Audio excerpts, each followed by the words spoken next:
Assalamu Walaikum. Hello friends, how are you? Welcome back to my another video. In this video I am going to show you how to make a text box background transparent in Microsoft Publisher. Let's get started. At first we have to open a Publisher document and take a text box. Now we want to make this text box background transparent. Click the text box. Then go to the shape format menu. Then click the format shape. Now we can see here opened a window. Now we click the colors and lines option, then increase the transparency. Now I increase this transparency.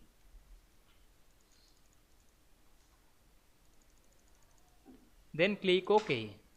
Now we can see we make this text box transparent very easily. I hope you enjoyed the video. Please like, comment, share and subscribe my channel. Thanks for watching.